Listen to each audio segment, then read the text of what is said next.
Hello guys and welcome to episode 12 of Prostreet Talk. We're here with Adam Rogash of MPW Performance and Race Fab.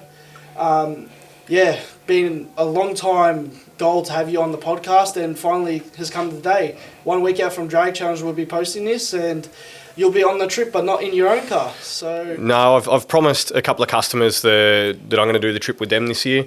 I really enjoy. I end up with pretty good friendships with my customers and stuff like that. So I'll be with Jason from Tough Mounts in Fox Lake this year. So we've just given that a big revamp and made some big changes in that car. So we'll be there supporting Jason and Troy David with the FJ Pro J. Yeah, that's an awesome car as well. Man, killer car. Troy's attention to detail is just second to none. Spending a bit of time up in Darwin now, so I've been flying in, flying out and helping him. I do a lot of remote tuning with guys like him and Charlie and everyone. Well, it's been every weekend lately, but just Troy's attention to detail and the way he gets things done is just a credit to him. And thanks for the induction, by the way. We've got Zach, sorry to cut over you. We also got Zach behind the camera today, Advanced Plumbing and Maintenance. Thank you for helping us out with this podcast. But sorry to cut you off. So before we dive into the whole drag challenge thing, let's rewind the clock. We're right back. What got you here? What got you into cars? Look, I grew up in a country town. I grew up on a farm. And it was one of those things where I was 12 years old. I wanted money for fuel for my motorbike and stuff. I used to ride a motorbike around everywhere, do motocross and whatnot. And so I got a job at the local wreckers. And so I'd ride my scooter there after work. And I told the guy I was 15, told old Tommy that I was 15. And anyway, so I would work there every weekend, every school holidays, and I would make money. So I ended up buying a Gemini from there, which I ended up putting like a Toyota supercharger onto. I painted that car, did everything by the time I was kind of 14. On my 15th birthday, I got sacked because Tom found out that I'd been lying to him. And then I ended up walking into an apprenticeship after that. So I left school when I was 15. And I ended up leaving home when I was 15. So I basically had to chase that dream then and work as hard as I could and pay rent, pay everything else and make it happen. So at 15 years old, you're living out on your own and doing it with a car. Where was the country town you grew up in? I grew up near Kyabram. I was in a little place called Lancaster and I ended up moving over to Shepparton, which was half hour, 45 minutes from home. So hence the reason I moved out of home and... Yeah. And what was the first shop you worked at? What was started your apprenticeship? So I was with dealerships. So when I was in the country, everything is just dealerships and whatnot. So I was at a Nissan dealership for majority of my apprenticeship. And then I went over to a Ford dealership in Echuca and finished it off there. And then after that, I did a bit of time with Holden. I got chased by another Ford dealership to go there and help and run that workshop. And then I ended up moving down here. So we were in the middle of a drought in Kyabram. And the older guys were getting laid off. They've got kids and everything. I was 21, just turning 22. So I made the choice. I'll move down to Melbourne. And I had some friends down in Rosebud, which is where I moved to. And then I got a couple of jobs. Well, I got a job here and moved around until I kind of found my niche. So at this stage, you still had the Gemini? No, I sold that. So when was it? I would have been 15 when I sold that, and I actually had an XF Falcon, which again I painted, refurbed, put a turbo onto it, and converted that to EFI when I was 16, and made all of that work. And then when I was 17, I did my first twin turbo Commodore. So I had a 5 litre and did my first twin turbo Commodore. So from the age of 13, you didn't stop? No, we were still rolling. We were making it happen. So you were like fabbing up shit and everything? Yeah, car culture in Shepparton was really big too, hey. Like this is back in the days of, we used to have a quarter mile marked out Zerust Road. Like everyone used to go out and race at night. You would go over, massive stereos, 200 cars. Like the whole lake was packed every Friday night. You just had to be there to be a part of it. Yeah, and it was just wild, hey. So, and then I kind of got more interest in, and I couldn't afford it either. So I ended up getting more interest in building mates' cars and helping people out and doing everything there, which really gave me my passion for what I do now. So were you out there slapping people back in the day like you do these days? We did, and then some boys come through, and there was always someone bigger than you back in those days. And but that was, LSs were just coming out then. So we're talking about 2000s? Yeah, so that would have been early. I remember when the LSs were released and a few made it to Shepparton, and standard LSs were walking all of our stuff. And you have a look now and you go, oh. There's an LS in every second car. Oh, there is, but you also turn around and go, I don't move real fast, hey. So how It much just shows how far things have come. how much power was this 5-litre making? So everything was street tuned. No one had a dyno back then. And were you tuning back then? Yeah, as so I was well? tuning back then. Yeah. So you all self-taught pretty Yep. much Yep. for everything. Yep. Yep. What's this, like Windows XP back then? Oh, mate, back then it was Microtech hand controllers and it was like, Apexi hand controllers and it was old school. It was proper old school, all DOS-based stuff for your Delco systems and stuff like that. So twin turbo 5-litre, what was this inside of? It was in a VN. Okay. So, and that was the original no-show. Yep. So, yeah, that was... So was this like early Haltech plug-in days, the Platinum, or was this before? Nah, this was Delco. This was still like burnt chips. So this was before Haltech, before anything. So you got the twin turbo 5-litre. You've moved down to Rosebud. What? Obviously you got a job. Yeah, well, down here? I sold that, and then Yep. I started working at a company in Mornington. I come down for a job interview and breezed that and moved down kind of the next week and made all of that happen. That was at a performance shop there. I was doing a bit of tuning for this guy and doing fab work and all that kind of gear. And then I got offered another gig on more money. I moved to Dandenong. Still lived down in Rosebud at that point. Car at the time? I had a VR Statesman back then. So, again, 5-litre deal, and it was just a land yacht. It was... a boat on wheels. Oh, man, it was awesome. It was cruisy as. It was just a nice car. What time frame was this? Sorry, I'll butt in again. What rough time frame was this? So, that would have been... I was 22 at that point. So, what's that? 17 years ago. So... 22, 17 years ago. So basically, really early 2000s, late 90s. Yeah, so more kind of 03, 04. yeah, mid thousands. Yeah. Yeah. And so you sold the twin turbo? Yeah, I sold Yeah. that. So I actually parted that out and sold it. A mate of mine bought it without the turbos on it, and he drove that around for a few years afterwards. And Yep. And then what come after? and then I built a VT. So it was a VT SS that I bought off a customer. So I tuned his brother's car. I ended up buying this off of him, and then and then I converted that into what everybody knows as No Show. So, And at this stage, you're still working at that other? no, so this was at a point where I was just starting to make the transition on my own.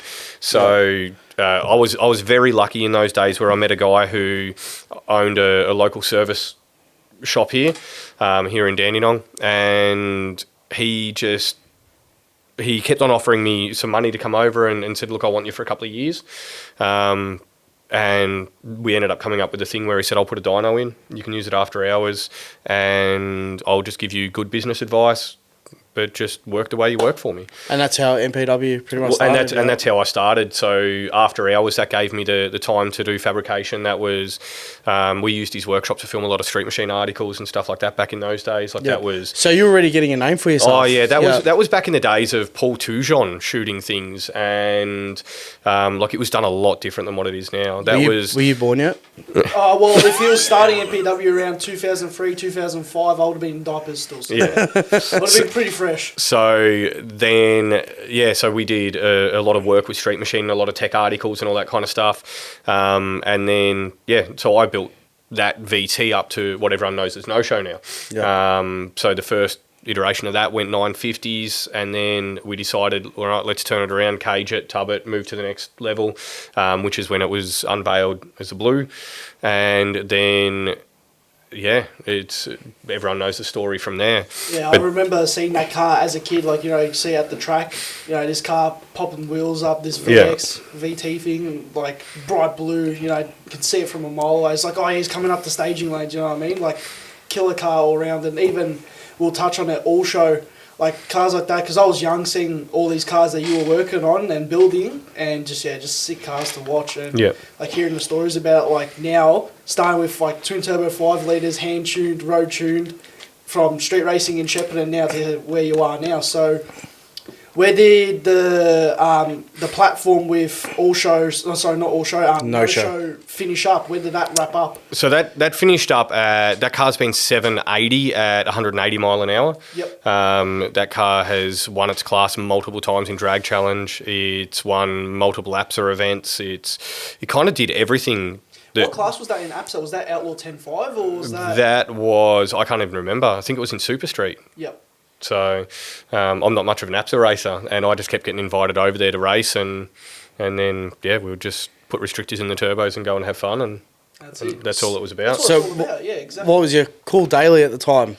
Did you have anything cool that you were I've had a couple of cool dailies from obviously VKs to whatever. I can't even remember what I was driving at that point. I think that might have been when VFs first come out.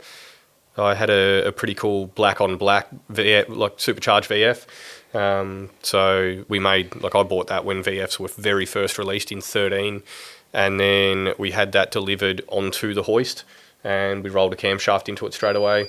Again, that was all covered by Street Commodores and everything, so it was so fresh. And then, we rolled a camshaft in, did all the back-to-backing. I got my wife to go over and to Harrop and pick a blower up. We bolted that onto it. I got in trouble that night for, why does the car sound different? I said, what do you mean? You got the blower for me. I said, this is on you, mate. So, she heard that coming up the hill. I was in Mount Martha at that point, so we lived on a hill. And then, so that was kind of a cool daily back then. And then it turned into, I really need trucks and everything for towing our race program around and all that kind of gear. So currently I'm driving one of the new Hurricane Rams. So one of the twin turbo 6-cylinder Rams, which has been a pretty cool thing. So now the business is up and going. What's the name stand for? MPW? MPW is Melbourne Performance Warehouse. Yep. So when I started it, I didn't want my name attached to it because I'm not the star of the show. I want the company to shine for itself. And look, I couldn't do this without the crew I've got. So at least with a name like Melbourne Performance Warehouse, not only that, but it gives me the power to go into America and buy things like we're the distributor for Kaiser wheels in Australia. We've got a couple of other things, but that's because we've got the warehousing side of it that allows us to do that. So when I set the business up, I wanted it to be a multilingual thing. Yeah, and you were saying, so you moved factories about 6 years ago. Yeah, it was 6 years, pretty much on the knocker. Where was the first factory you had? Just around the corner at Mills Road. So I started off at one end of Mills Road. It was a small 200 square metre factory. We were meant to be in there for 5 years. We lasted 12 months, not even. What are we talking, like a couple hoists, a dyno? Yeah, had 3 hoists, dyno, little fab bay, and then, just all the necessities. Yep. And then I moved down, just down the road, so I was literally 5-6 doors down. We moved into 1,000 square metres, and I leased part of that off to Troy and the boys from Eye Candy for a little bit. And then we got to the point where we needed all of the space back again. So we ended up refurbing that side of the shop, and that was all the fab side and mechanical on the other side. Yeah. And then, we got to the point again where we went, just the area that it was in, the safety, all that kind of gear. Like, mate, we were going out at midnight and seeing people shot out the front of the shop. And is that where Troy was having his issues with his factory recently or last year or something? No, I don't think so. It wasn't that? Yeah. No. Yep. No. And then, obviously, so from there, you've moved to the current location where you are now? Yeah, so we moved here and we've been here for 6 years now. Yeah, and address, what's the address? 109 Indian Drive. Yeah, and what's the floor space of this factory now? We're just over 900. Yeah, and I think you got 6 hoists in there? I think there's 6 or 7 out there. I haven't counted. Yeah. All right, so back to No Show. How did the name come up? It was something I just wanted to be different, and I can't even remember how it happened. But it's always a story with custom plates. Yeah, it's always like you're with the boys or something. You're having a laugh and keen in custom plates. Back in those days, it would have been a piss take with a couple of the guys, and that's all it would have been.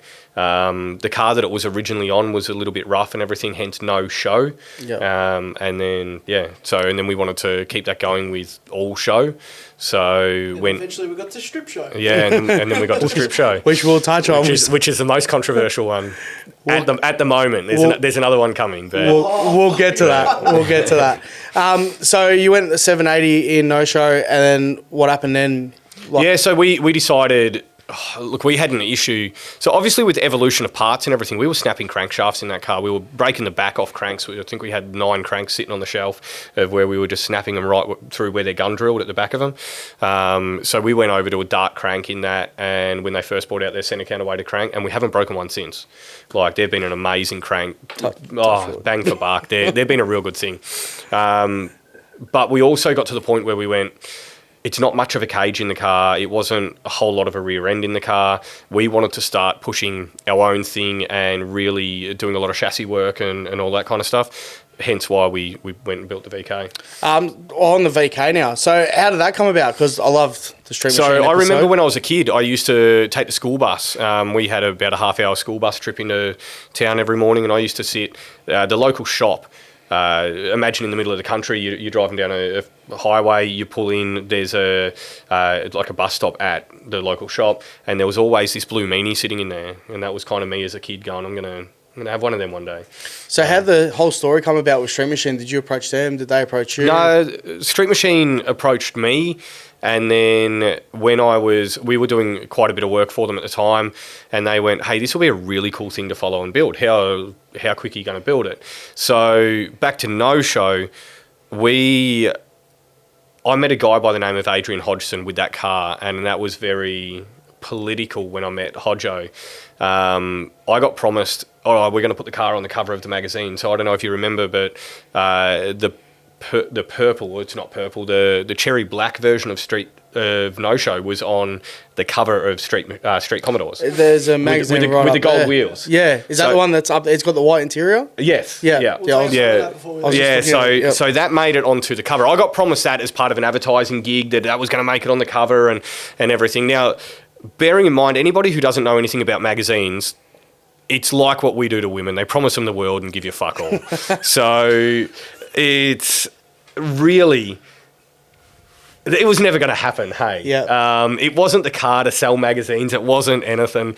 And Hodjo and I had this phone call, and it got pretty heated, and I may have said that I was going to go up and say g'day to him and whatever, and he told me to go fuck myself. And bearing in mind, Hodjo's one of my best mates now through all of this. Like, I was wondering how far you were going to go with this. so we made it past that, and I remember I'm on the roof painting the roof of the old factory one day, and I get a phone call going, oi, I've got the best idea. And I'm like, what's that? He goes, I've just got an idea to get that shit box of yours on the cover, and with those fucking terrible wheels.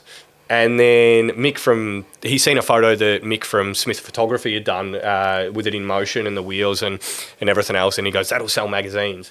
And so that's what happened there. So if you look in the front, it's myself and Troy Williams in it. We were literally in a car park in Dandenong, and they had the boom hanging off it. And it was when they first started doing all the HDR stuff and whatever. So that opened up a relationship with Hodjo. Now, Hodjo and I become really good mates after that.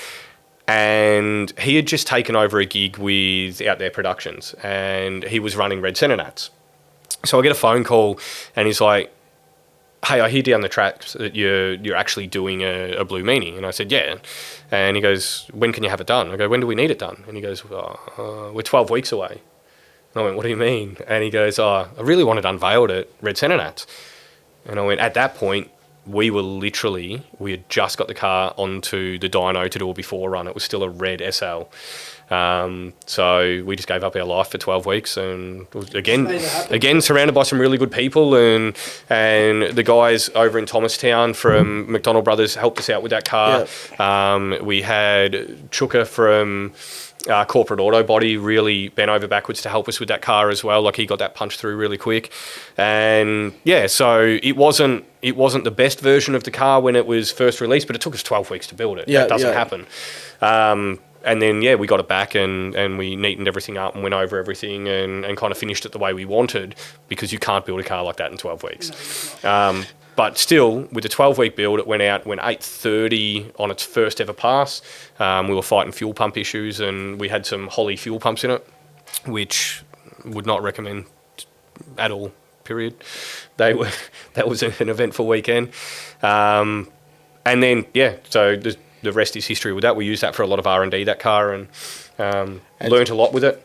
And so what's a PB with that car you've gone? That car's been 750 at 192 mile an hour. No more? You're done? No, that's just had a new engine rolled into it. That's just had an alley rotted big crank deal rolled into it. That's at the start of this year. But You're driving down on the Sunday down the main drag, cruising it through, just start up, driving like a normal car. Yeah, that just made over 2,000 at Summer Nats again this year.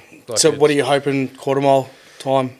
Look, I've always had a thing of 720s in my head with that car. Yeah. If that goes to 20, honestly, I'll just roll a normal engine into it and I'll just keep driving it. At the moment, as I said to you boys, it's literally sitting at home full of dog hair and sand because the kids want to be dropped to school in it and take the dogs down the beach and whatnot. So, is it true that I've heard a story about you? Every time you do a pass, that you're not even finished your pass yet, you're already on the phone to one of the boys that are on the start line. I would say the boys are more to the point they're on the phone to me. So we've fixed that issue now. We've got a headset in the car. Yep, so, and that reaches along. 100%. Yeah, so that reaches all the way down the other end. So we got comms units now that we use, and it's mainly for safety and whatever. Yep.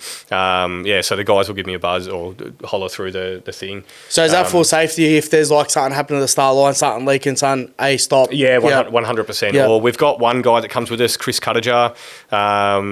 Chris is a rock star. He's that guy that just does the same thing all the time at the racetrack. He just checks the same things. He gets you in the groove.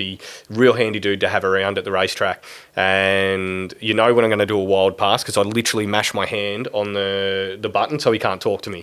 Because all you hear the whole way down is him screaming at me to get off it or whatever. So we'll just hold the comms unit so I can't hear him. And what's that name? What car has he got? Has he got that? He had Tufts up. I thought it was him, the white VE or VE? Silver VE, yeah. Rear-mounted turbos. Yeah, so we did that car for him. Chris started off as a customer and ended up being a very good friend. So. And he's Maltese, if you didn't realise it. He is Maltese. If you don't know what Zop is, search it up. So what power, can we go back to No Show, what power was that pushing out? So No Show was pre-hub dyno days. So that was always on our chassis and you would get to about 1400 rear wheel and have a smoke show with that. So we ended up doing it on radials. Is that almost a license plate as well, smoke show? Oh, no. Oh, there you go. Nah. That's his next car. Nah, mate, sorry, I don't have the necessary things to be a burnout car guy. But you got all your teeth. I do. Did have I say all my that teeth. out loud? Yeah. I don't know how far we can go with that. I don't want to offend anyone on the podcast. You're going to Summer Nats this year, next 100%. year? Yeah, so we'll stop it at that. So you don't know what power figures it was? Nah, so look, realistically, to go 780 in a car that weighed 3,600 pounds, that car had to be making, let's say 180 mile an hour. That car had to be making north of 1,700. Yep. So. And I know I'm jumping around a bit here. Back to the VK, you were saying it had full of dog hair and sand. Yeah. So you drive it a lot on the street? Yeah. Everyone in my area knows that car. That gets driven around quite a lot. So and I take it down the gym a lot. A good friend of mine who owns a gym down my way, Paul, he's got a Lamborghini. So I'm forever giving him shit about having a real car and how many of his Lambos fit in my engine bay. And should maybe tell him the twin turbo or something. Yeah. I've been trying to hear that, Paul. It's not only me, mate. I've been trying to get him to do that for a while. Hurricane, I'm guessing? He's got a Hurricane Evo, yeah. So is that the V10? V10. Definitely needs a twin turbo. Yeah.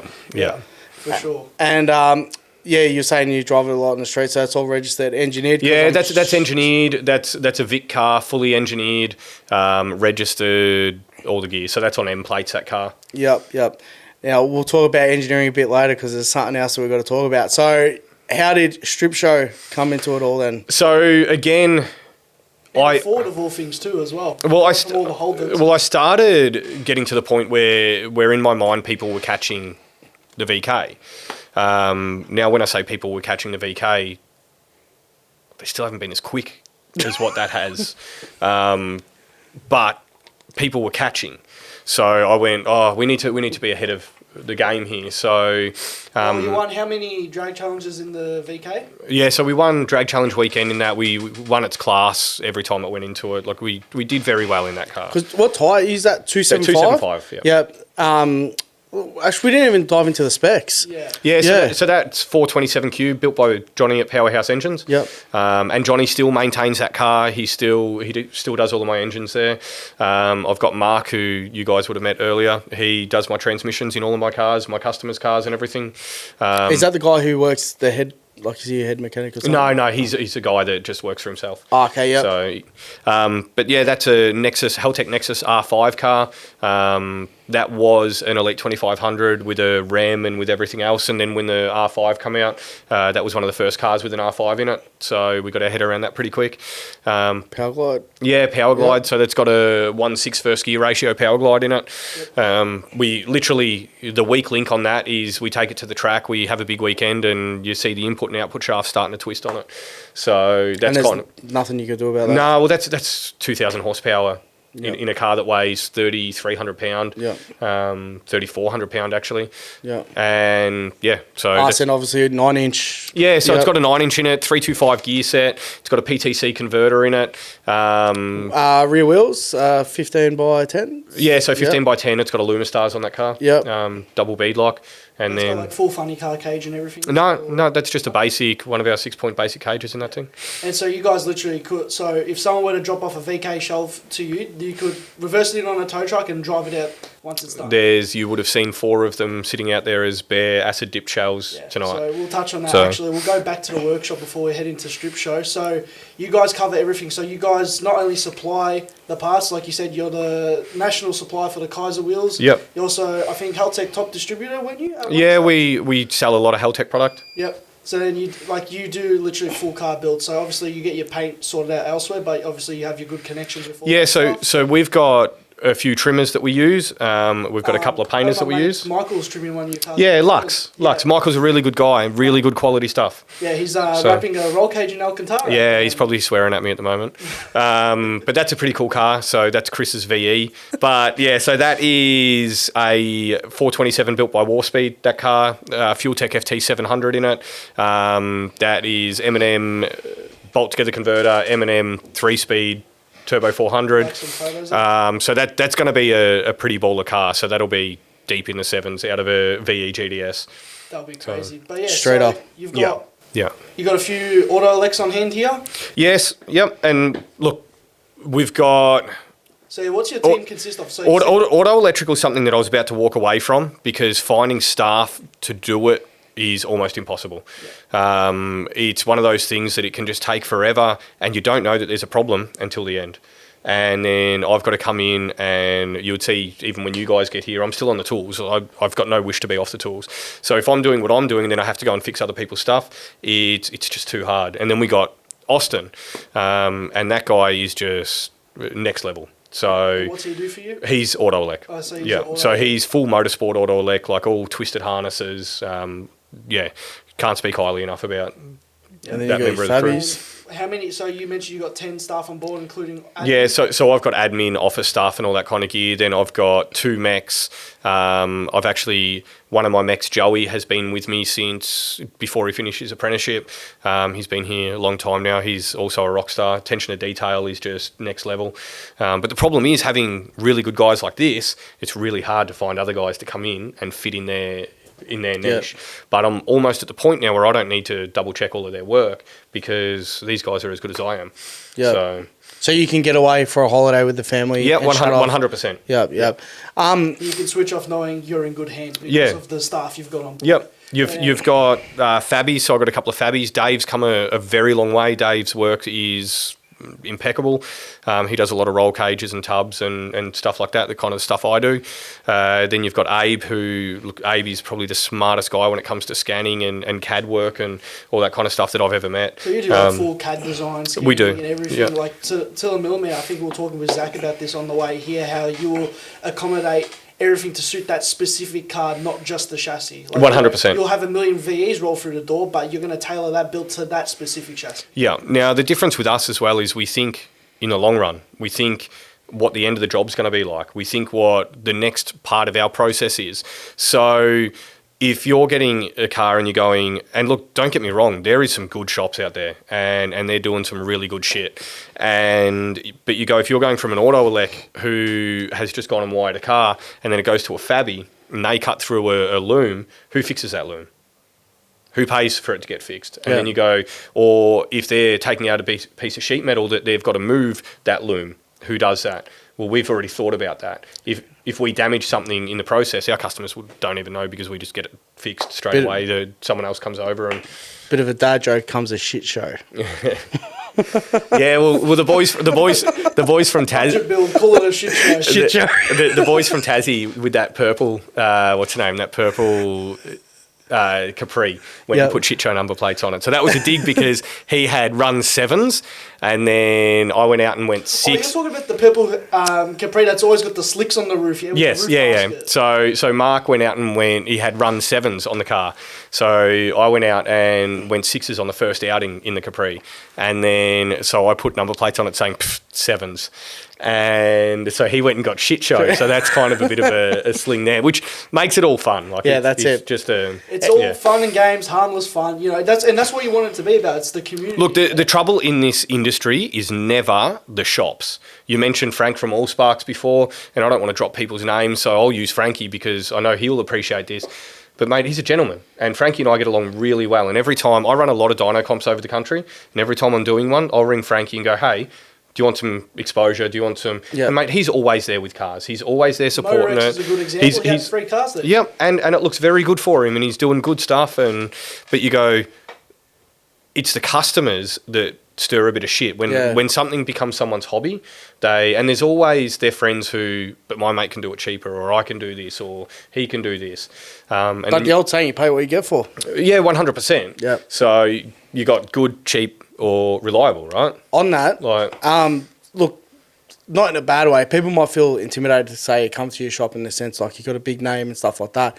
People automatically think, because I've actually spoken to people, oh no, I can't go there. It's too expensive. It was like, hang on, have you actually spoken to him yet? No.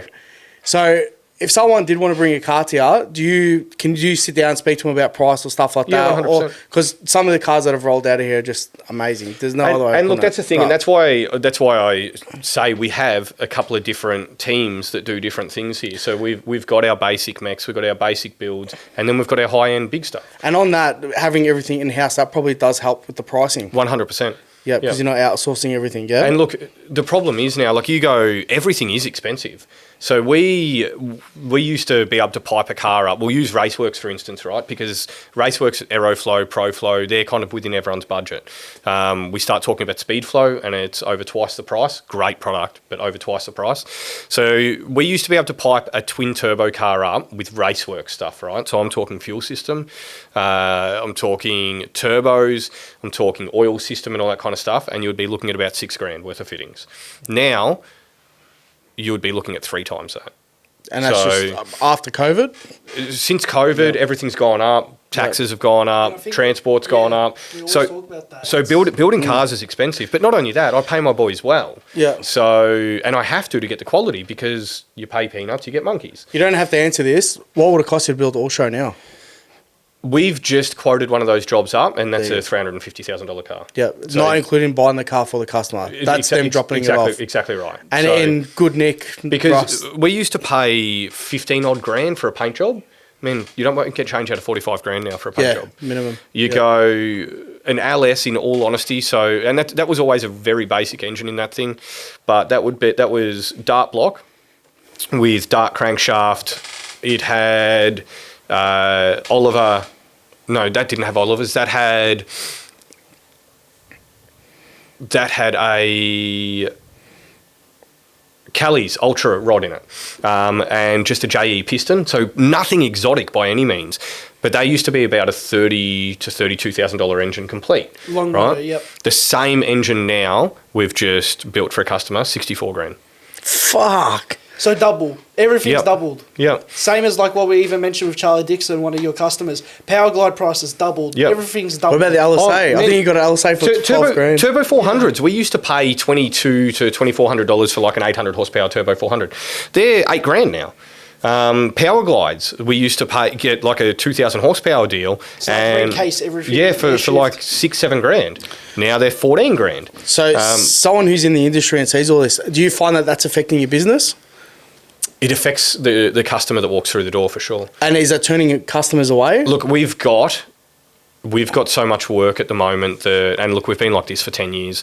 We've got so much work that we don't notice the drop, but we do notice the people. Most of my customers are business owners or got their own gig or something like that. And the reason we build high-end cars and everything, I guess people see that we do that, and they just keep coming through the door. While we're on the talk of customers' cars, what's your favourite car that springs to mind? Any of them? Right now, I would be saying, and my favourite car changes quite a bit. My favourite car for a while was that VL Walkie, number plate Walkie, and that's because I had freedom to do whatever I wanted with that car, in the way of, I always wanted to build a Walkinshaw. They were my number plates on that car. So I got to build that for a customer. So that was my favourite for a while. And then I actually got surprised with Jim or Mitro bought me an XY, which we did a Coyote in and all that kind of stuff. So that's made a couple of 1,000 horsepower out of a Coyote. And that is just such a cool car. So that's what I'm looking at over there, Killer 393, King Coyote. Yeah. So have you just got like a minimum 1,000 horsepower requirement? Oh man, I remember when I first went into business, and like if we made 1,000, the boys were jumping. It was a good week. Now, so like prices, horsepower, it has to be double. It has to make 2,000 for everyone to be jumping around. 100%. Like if we make 1,000 now, and I don't even get out of the car. Like it's just that's just what it is now. Technology has just brought it a long way, from engine management systems to machining to engine parts and all that kind of stuff. It's just made all of that super achievable. Even turbos, like. Remember, we used to pay big dollars for turbos. Now you've got places like Pulsar who are selling a $1,500 turbo that outperforms some of the $7,000 units. So it makes it achievable. And onto the next car then, while we're onto Pulsars. I believe you're running Pulsars on Strip Show? Yes, yep. Yeah, I got Twin 98 Pro mods on that. Yep. And was there some issue with the turbo at the start of that? It was in one of the Street Machine episodes or something? No. And they changed the seal around for you, Quick Smart or something like that? No, so we thought we had an issue with the turbo, and it wasn't. And they didn't change the seal. They sent me a new core.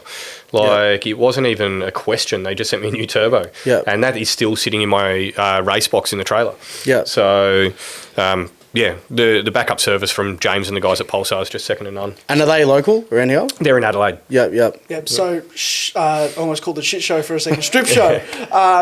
How did it all start, this platform? What was the reasoning for moving to it? How did the build start? And obviously, let's go through the steps. We just wanted to go faster.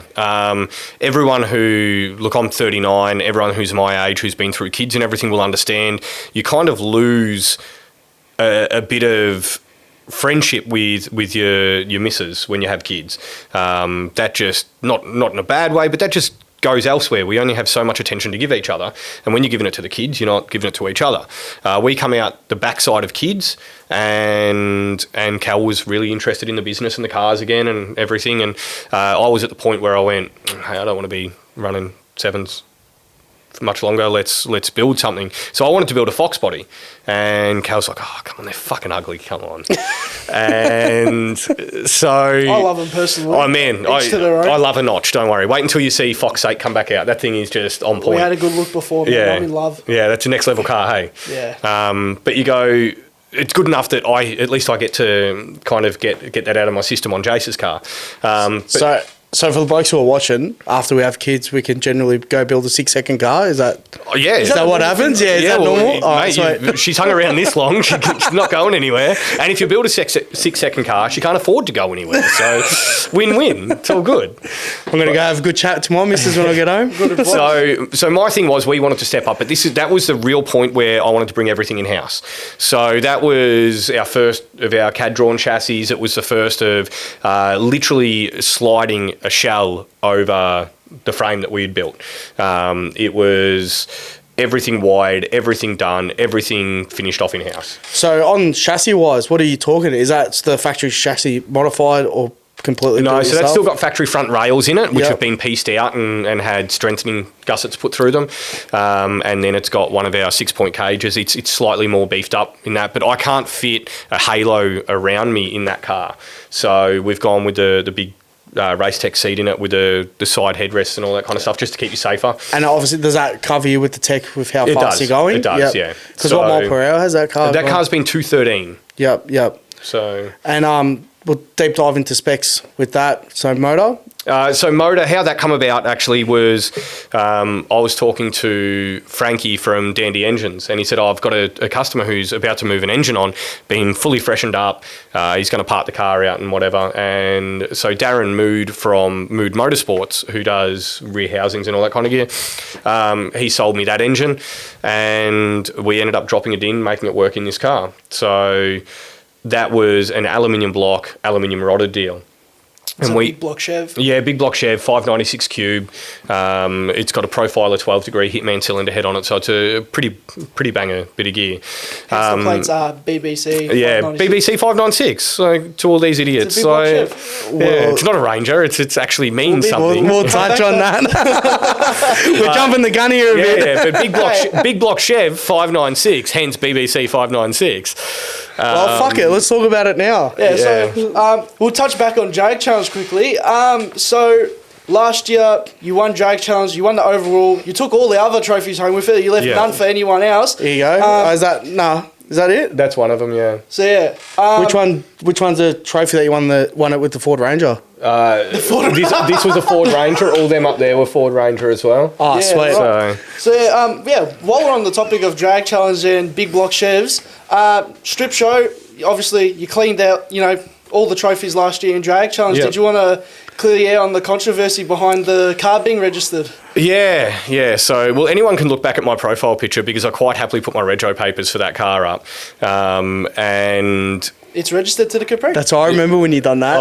and look, to be honest with you, I thank everybody for their input that week because that was a pretty tough week swapping gearboxes and shit out. So having something to laugh at was fucking cracker. And some of the people getting butthurt about everything online actually made me happy. So that was kind of got us through that week. Yeah, so that week in itself was a pain in the ass. You swapped gearboxes, camshafts, that was an expensive week. everything. Yeah, that was an expensive week. But it was a combo that nobody had done anything with before in the way of, like, we haven't driven these things on the street. We had an alley rocker in it. It's a weird offset rocker in that, so I couldn't get steelies before it. So what we ended up learning is we changed valve springs, we set up to zero lash, and just little things like that, and that ended up saving the engine until the end. But the problem was trying to drive it on the street. It's sitting right at that harmonic point in the camshaft where it was just breaking rockers. So now, obviously, everyone knows that is a twin turbo car. Yeah. But when you drive it on the street, you flip the manifolds, unbolt the turbos. And so it's just a J pipe that comes out, and then the full street exhaust goes on, and it just drives as a normal aspirator. EcoBoost. Yeah. 8-speed, I think they are. Yeah. So really fuel economical NA10 litre V8 type deal. Yeah. So it was like an LS. Yeah. It actually does. It drives mint. We were getting over 400 Ks to a 50-something litre tank. And all engineered. That car is all engineered. So part of my business is in Queensland, and the Queensland engineering rules are more lenient than they are here, which means that we could get away with having that cubes in that car. Yeah. Whereas here we would have to be limited to like 300 cubes. And on that, the people that were actually saying it was a Ford Ranger were actually searching it up on Vic Roads, I believe. Yeah, because people are narrow-minded idiots, and they see BBC 596, but instead of actually zooming in and seeing the QLD on the other side of it, they assume it's Vic plates. So it was actually Queensland registered. So, but people who like drama don't have anything else in their life. So they're like snooping in on everyone else. So I'm really happy that we can supply that to them as well. So we kind of kept everyone going that week. It was good. So that's the truth behind it. There was nothing dodgy happening. The car was straight registered in Queensland. Yeah.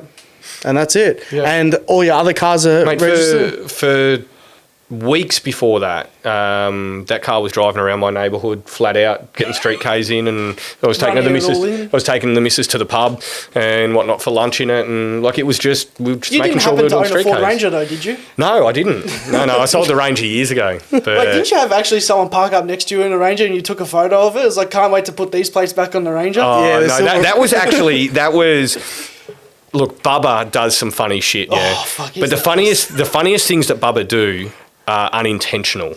reckon, And he did not mean, but when they started talking to us and he's cruising back through behind us on the final day of Drag Challenge in a blue fucking Ranger, and he didn't even mean to do that. It wasn't until he got to the other side and he hopped out and he goes, oh, fuck, I know what I've just done. So if you have a look in Street Machine, we actually put the strip show number plates on that car. We made a big laugh out of it. I remember watching that episode. I was pissing myself laughing. I'm like, oh, fuck, he's done it again. I would have got easily 100 inboxes after Drag Challenge going, I can't get that fucking song out of my head. And one of the boys, Abe here, I didn't realise, but he was piecing together all clips from over the week and he did that Ford fucking Ranger song. So we've actually got T-shirts coming out with it. So, mad. But yeah. So that's all that clarified, and with all your other cars. So the reason you ask the reason why we went to that car. So my missus is English. She likes the Capri. Her father remembers Capris back in the day and all that kind of stuff. Like you show a POM the VK and they're like, what's that?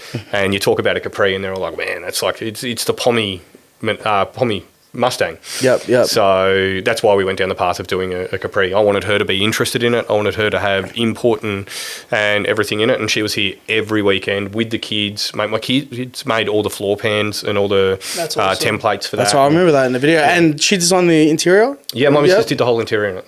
Yep. We subletted 3 panels that had to be stitched up, but Cal did the rest. On that sewing machine that's behind the camera? No, that's for Jace's. So Jace's brought one of his mates in and he's revamped all the trim in Fox's sake. I won't go too far into it. I'll let him release that car. Yep. But yeah, that's got a whole new trim in it and everything, so which is great because I never have to sit in the back seat of that thing on Drag Challenge again. It's got no back seats? It's got no back seat. We cut it out. So it's a small crew we got rid of the memories. Yeah, so because with Drag Challenge, only the people that sit in the car can work on the car. Is that correct? Look, you can, if you're on Drag Challenge, we can help you. If they ever bring in rule, if they ever bring in like an impound rule like they do in America, then that's correct, yeah. It's only the people in the car can work on it. So which strip show box, what's it got in it? That's an M&M 2-speed. Yep. Turbo 400. Electrically shifted, yeah. Yeah. It's got a solenoid on the back of it. One-piece tail shaft? Yeah, so that's got a chrome ollie tail shaft from the boys at GJ Drive Lines in it. Yep. I've ran GJ's drive shafts in literally every car I've put on the track for the last 15 years. Yep, and diff 9-inch? Yeah, obviously. 9-inch, yep. Same ratios as all show? Or? No, so that's got a 3.6 or 3.62 ratio in the rear of it. We're on a 31-inch tall tyre on that car, so that runs a 315. Yeah, and you always run a slick on that, don't you? No, I always run a radial on that. I only ran a slick on that for Drag Challenge. Yeah. Which is where we ran into the dramas. We went from a 31-inch rollout to a 33.5-inch rollout. And so Steve Athens, good friend of mine who did DC with me. He's got the Mustang? He does, Yep, Athens Racing. He used to have the red one, now he's got the silver one. I believe it is. Hold that thought. But anyway, and then again, I won't go too far into that. But or actually, I can go too far into that because you're about to release this Drag Challenge, right? So next week, Steve releases that he's back in the OG. Okay. He's redone all of the red Mustang. We've just finished all of the fab work and redone all his pipes and intercooler piping and turbos and added weight into the car and all that kind of stuff. So Steve's bringing the OG back. Yeah. Everyone will know this by the time they see this podcast. Yeah, because it'll be released the week. So Drag Challenge will be next week when you're watching this. But it's all been painted. It looks killer. It looks better than the car ever has. So yeah, and that's also another car. Like I said, watching your cars growing up as a kid, Stephen Athens' car, another awesome car. So. Oh, mate, Steve and his son-in-law Matt and his daughter Cara, they're the team to beat. They're just all over everything. Consistent. They get along really well. They're super consistent. They all know their shit. They are just a blast to be. Look, I love it when I get to go racing with those guys because they're just real people. So, and they're just a good crew to be around.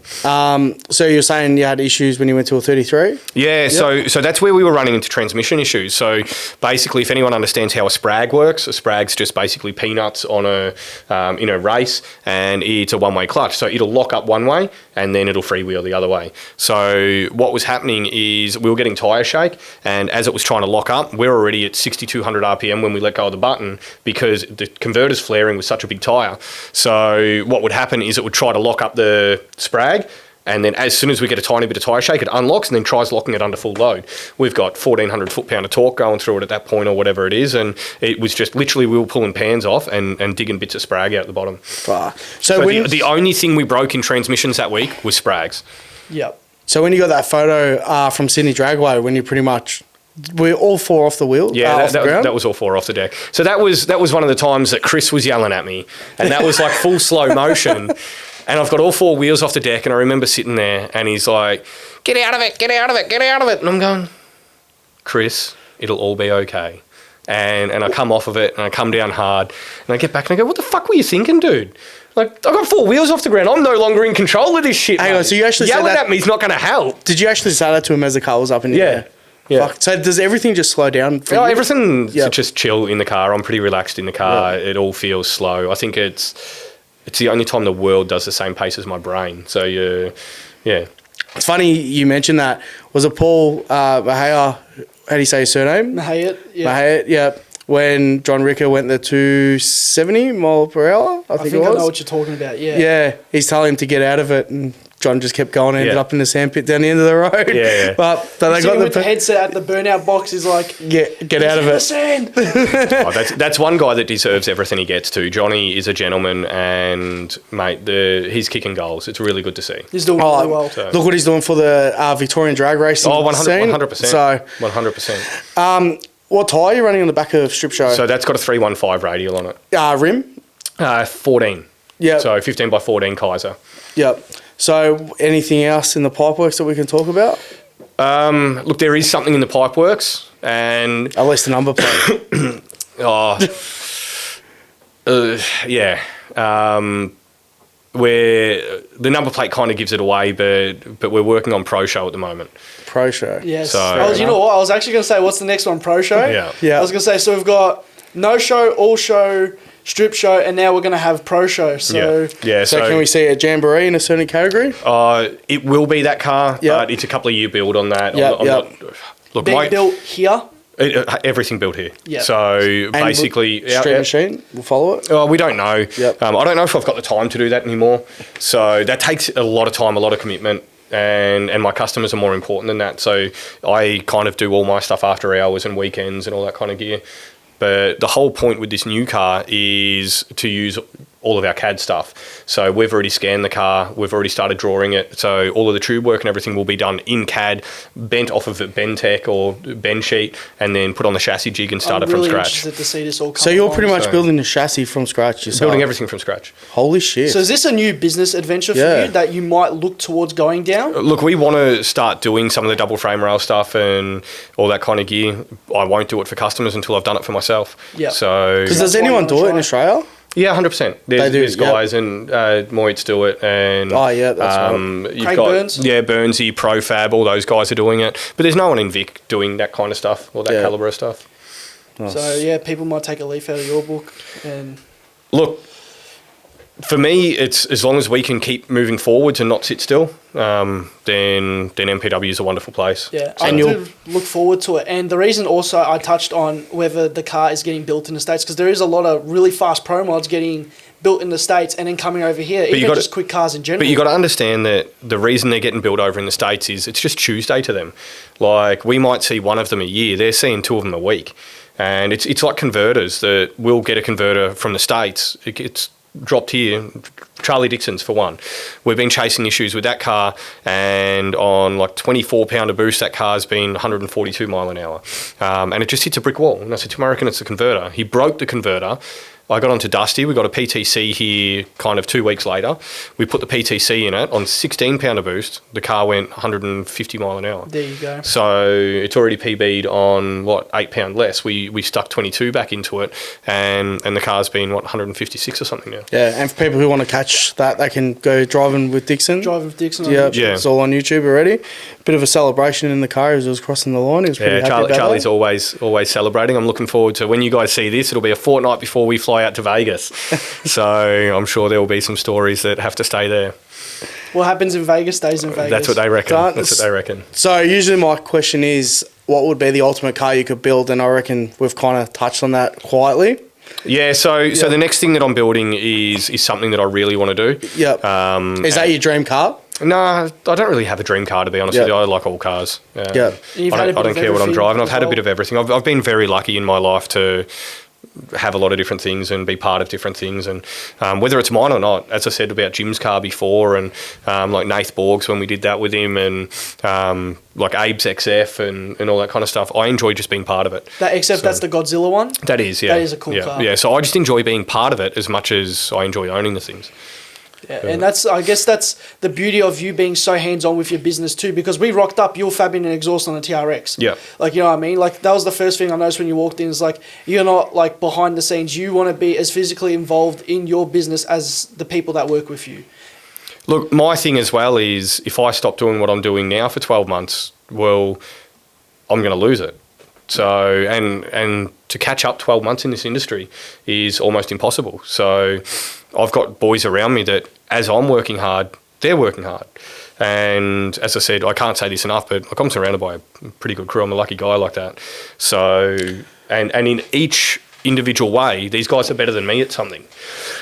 So I need to show my worth here as well. That's what makes the team. So on that, for the future for MPW, can we see any more expansions? Staying the way it is? I'm bigger than I ever wanted to be. Yep. I don't want to be any bigger than this by any means. I don't want any more staff members than what I have now. Yep. To be honest with you, my kids are at an age where I need to be creating memories as well, which is why you haven't seen my car out for so far this year, because last year we put a lot of time into it, and it's just one of those things where I have to manage where I put the time. Yep. So yeah, talk about managing time. You run the dyno session at Summernats as well. How did that all come about? So that was, we used to run it at a couple of local events and all that kind of gear, and we always got a really good rep with it. And then again back to Hodjo, he gave me a call and goes, "Oh, we need some fucking help, hey."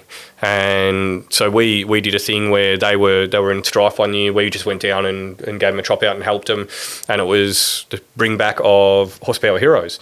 So that first year the dyno cell was dead. There was no one in there. There was nothing going on.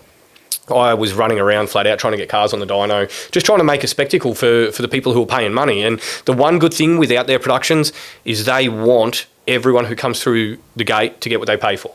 And so the next year, I pre-organised cars, we did a big thing, and man, it was standing room only. And it's got better year after year after year, like to the point where I've got to do some pretty cool shit there with the Pro Slammers, like Maurice Favietti's AC Delco Pro Slammer against Dale Hallier's twin turbo big block Chev, and the blower versus turbo thing. And you go... Mac Daddy as well. Yeah, who else has been in a Pro Slammer on a dyno and exactly. shaking the roof off the joint? And you go, pretty cool shit.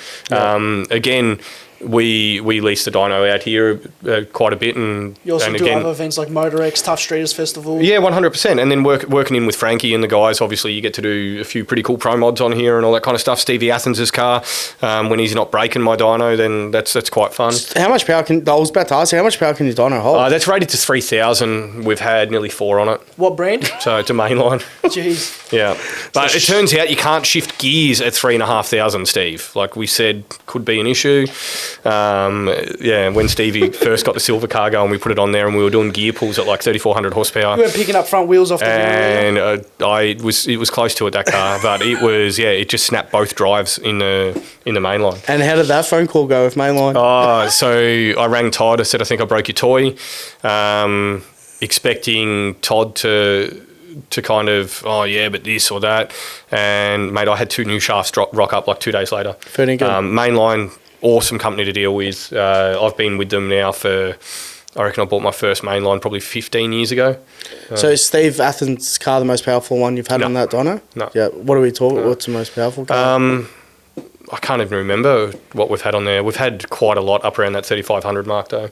Yeah. From Mike Capri to Darren Portelli's to Mario's, the HQ that we worked in with Frankie. On Juice? Yes. Yep. There's the 65-year-old that's gone 200 mile an hour. Yeah. Yeah. No, he's a gentleman. So Mario actually owns that HT in there. The gold HT that we've just fired up today. So there you go. No, interesting. So what's for the future? Pretty much stay as you are? Or just keep moving forwards with quality, I think. Yep. If we can keep moving forwards with quality, better times, and just put a better product out than what we do this time last year, then I'm pretty happy. I want to try and keep some customer relations and be able to be at the track with my customers and support them. As I say, I do. A lot of people watching this will understand what I mean. I'm at friends' houses or at footy functions or whatever, and I'm on a laptop in the corner remoting on with my customers and helping them out. And that's all the stuff that people don't see. Yep. I'm remoting on almost every week someone else on an engine dyno or a different dyno somewhere and helping them out and doing things. And I enjoy doing that. So I want to make more time to do that. Any international shooters? No. No, just all in Australia. But that's pretty awesome. But we'll rewind the clock back because we will be touching on, well, you will be starting Drags Challenge as this gets launched. Let's rewind the clock back to DC 24. How did the event week go? So obviously you took it all out, but it wasn't easy let off the fucking horrific. But it was the best week I've ever done. Yeah, so man, you love it and hate it. The crew that I had there were just all good guys. So who was your crew? So I had Stevie Athens in the car with me, but then I was riding with Jace from Tough Mounts. Frank Dandy giving you a hand, Frank Marquez. Yeah. So Frankie was kind of in his crew with Keith Hards and Nads and the guys. But as soon as we had a camshaft issue, he was over helping us out, and it wasn't a Frank issue with that. It wasn't an engine issue. What that happened there was as we were breaking rockers, shit was going down into the lifters and sitting between the camshaft and the lifters and just eating the cam lobe away. Yeah. So there's nothing anybody could have done. But mate, I was lucky enough again, and I keep saying I'm lucky enough to be surrounded by really good people. That you go, we were in a bit of strife in the pits, and mate, everyone just banded together. We got a camshaft rolled into this thing. Touched a tune-up, went out and did the fastest ever 8th mile pass in Drag Challenge history. And where was that? Was that That was at Mildura. Oh, Mildura. Did the first day help you that Calder got cancelled? Not at all. Not at all. I reckon we would have gone even better there because we're the only ones on a big tyre, which means we would have got down there. But when we were getting phone calls about that, when everyone in the top 10 said they don't want to race on that surface. Everyone who finished in the top 10, to my knowledge, said that they don't want to race on that surface because we were kind of the most high-profile people there. We got the blame for it, and I'm happy to put my hand up. It was unsafe. It was shit. In saying that, it was nothing to do with Calder. Adam, the guy who preps the track, where he could prep the track was on point like it always is. But when Adam come and got myself and Steve and said, you need to come have a look at this, and we went down with him and had a look, and he goes, I know. And they already knew, but it's still like that till today. So if anyone wants to go, but it's out of their hands. Like everybody can say what they want. They can all have an opinion on it. But at the end of the day, Pete Pistolides does not own Calder Park, which means that he just runs the drag racing. He just runs the drag racing there, which means that they make more money and they have more events on drifting and circuit racing, right? That is right where they come onto the main straight there, which means they went in there and they profiled the track to get all the glue and everything and to suit them. Now you go, what are you going to do with the venue then that you're committed to? You have to keep running things there. Yeah. And I really hope Calder comes back, and I really hope that they can sort something out with Rodney and have that track surface sorted, because who doesn't remember being at Calder Park on a Friday night, cars flying past you in the deep end while you're in the staging lanes. Like, the atmosphere was just killer. And what else do we have in Vic? Nothing. So Heathcote, which... it was very... hope is good news. Yeah. So, it was very unfortunate, day one of Drag Challenge, that happened and that they were the conditions that were presented. Is it anyone's fault? No, I don't think so. I just think that it is what it is. My concern wasn't with us getting down because, mate, I'll power manage through that. I had a big tyre on, which means we could have just put all the power in, shut it down for a second and then put it back in again. We're fine. But you go, what about the guys who have just spent their life savings on a VB, VC, VH, VN Commodore that doesn't have a boost controller in it, makes all of its boost at 100 foot, and doesn't have any sort of traction control. Nothing. Small tyre. And they don't have the driving experience that us guys have got either. So you go, what happens there? They let go of the button on an awesome prep surface because Adam's done a really good job on the start line.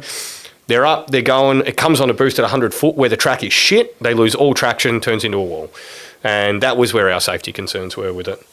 So sweet. And it's not like you're racing yourself. You've got someone in the lane next to you at the same time. Oh, so it's 100%, not only a risk on yourself, it's a risk on the person you're racing against. 100%. So 100%. Day 2 saw, where did you guys go? Day 2 was Mildura. So Mildura, I've got a bad omen with Mildura. I've broken more parts there than done passes, I think. But that's also where you set your record for the 8th? Yeah, so that's the fastest ever 8th mile pass in drag challenge history at the moment. I can't remember what we went there. I think we went 60 or 70, something like that. So yeah, it was on. We went an 80 and then wanted to turn it up again, and so we went out, went an 80. We went 60 or 70, and then continued on and had a really good drive that night. I think we only broke like 3 rockers that night. And Only. I had a mate with them all bagged up in a helicopter, ready to do a drop down to Mildura for us. Fuck, that's when you know you're winning. So that's like a Jake Prodigy story. The guy with the helicopter, how he had to fly to work because he lost his car license. Steve's laughing because I got Jake on the phone. And he's like, I'm just going to drop these down to you. We'll just come on. Where are they? And my missus was running around picking rockers up, and so she went and found all rockers. And again, the boys at Dandy helped us out there. And then Joey, the guy I said we've had since an apprentice, literally didn't sleep, jumped in the car, and then come through. So that helped us have enough rockers and get dropped off up to the bend. So that's awesome. So we could sit here all day and talk, but our camera's on 6%. Is it 6%? All right, well, we'll wrap it up. So day 2 was Mildura, day 3 was the bend. Yep. How did that go? David let go of the button, and we broke Sprag first hit. And then we were touching on that. And then as we were pulling the auto out of it, we noticed some shit in the oil. And it turned out that it had damaged our oil pump. So all the shit from the rockers and the lifters had gone through the oil pump and damaged the oil pump. So we knew we were on borrowed time. We rolled in some new bearings. And so this is already after running your pass that you set for that day? No. So we didn't even get to set that pass. We broke on the start line and rolled it back in. So we then rolled some bearings into it, changed an oil pump. And your time limited on these days. Oh yeah, well. Changed the gearbox. Got out with 3 minutes to go, and there's guys who want to see us fail, and they're sitting there watching the clock, trying to point out that they're not going to make it before shut off. And so we went fuck you and went 7-1 at 200 and something mile an hour. Mad. So, and then you drove back to Mildura. And then we drove back to Heathcote. Oh, Heathcote, sorry. That night, and we did an all-nighter and drove back to Heathcote, and then got in the morning. Thought we'd done a camshaft, but it was a rocker. And then went to get that day done, broke another Sprag, left in top gear, and so did a 1 gear pass, and we went 760 at 201 mile an hour. Pretty good for no shifting. Oh, 100%. So we got 2 trans dumps in that car, so I just staged them and tried to use them as gears and slip it through, and the gearbox smelled like murder after that. So we got it back in, we pulled things apart, we found that we had hurt bearings in the motor again. We were out of bearings, so we knew we had one shot on the final day, and we just sent it, and you got it. And we got it, and so every pass that we made on the quarter mile that week was 200 mile plus. So every time we let go of that button and it went down, it was over 200 miles. So you're probably in the top 5 of the quickest passes ever in drag challenge. So we haven't run a 6. Mark Whitler holds that record. He's the first guy to run a 6. We don't know how we didn't. Leading up to it, every track we went to, we were running deep into the 6s. But that's drag challenge. Yeah, it just proves how hard that event is. And it was 2 days at Heathcote. We've got the fastest. Yeah, and it was 2 days. So we've got the fastest ever average on that. So well, yeah, congratulations, and look, all the trophies, well done. You've put in the hard yards over the years, and I think we'll start wrapping up here. Like Em said, our camera's almost dead. So quickly, if people want to get in contact with you, just punch MPW on Google and it'll come up. Yeah, just have a look at either Google, Facebook, social media these days. Phone number, email, Instagram, all that. Yeah, it's all on there. Thanks for your time. I really appreciate thanks for coming down, boys. I appreciate the invite. It was an honour to have you on as one of our guests. It's been a big bucket list item for us. And once again, thank you for your time. And we hope to see you at the track sometime soon. Well, we'll make it even better. You guys can bring some cameras down and be part of the pit crew one weekend. And done, it'll be an honour. Let's see if I can take off some time for drag channels this year. Done. All right, thanks, guys. Thanks, guys. Thank you.